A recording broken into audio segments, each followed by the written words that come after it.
It happened in Windsor, the last days of Windsor Raceway. In years past, the city of Windsor was a hotspot for horse racing. World-famous racehorse Man o' War raced in Windsor against Sir Barton at Kenilworth over 100 years ago. There were a few racetracks here: Devonshire, Kenilworth, the Windsor Jockey Club, and of course, the Windsor Raceway. 10 minutes from downtown Detroit.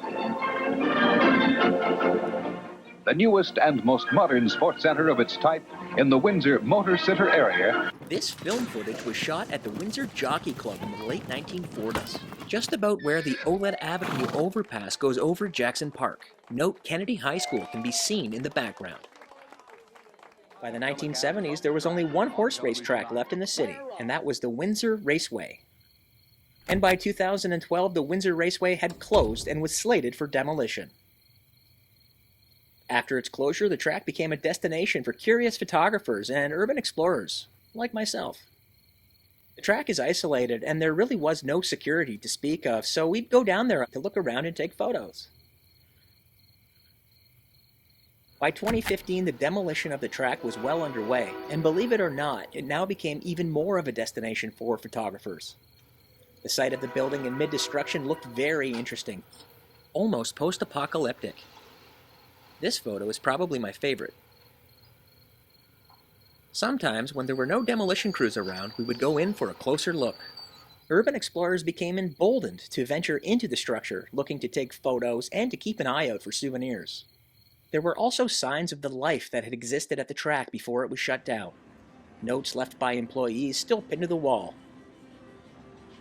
And other signs of a once thriving community within.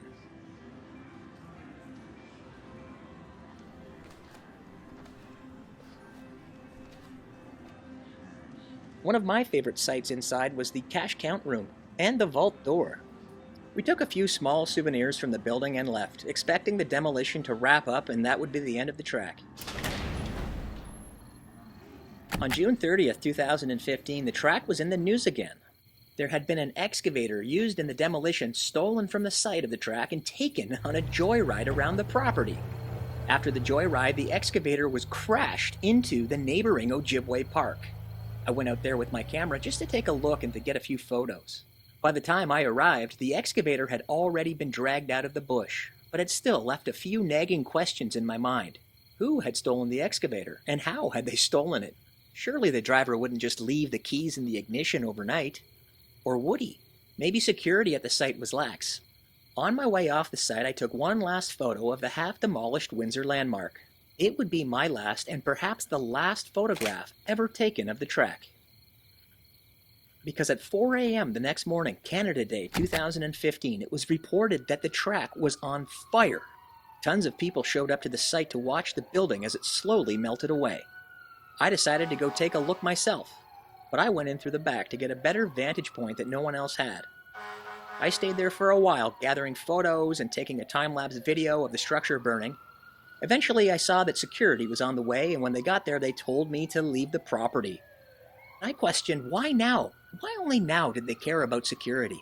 For real, the day before, somebody had stolen an excavator and taken it on a joyride into Ojibwe, and the next day somebody had literally burnt the place to the ground, and they were concerned about me standing there taking photos.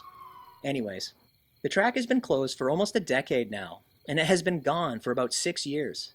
I'm not sure if the track land will be used for a big box store or will remain a wildlife refuge of sorts. I can tell you from experience that the land is home to a lot of wildlife that otherwise would have no place to go, so it's an extremely important piece of land. Among the items I found inside the track were these banana split ice cream trays, and I'd like to give one away. All you have to do is subscribe to my YouTube channel, Michael Evans, Windsor, Ontario, and tell me your favorite Windsor Raceway memory. If you have an idea for an episode of It Happened in Windsor, let me know in the comment section. And thanks for watching.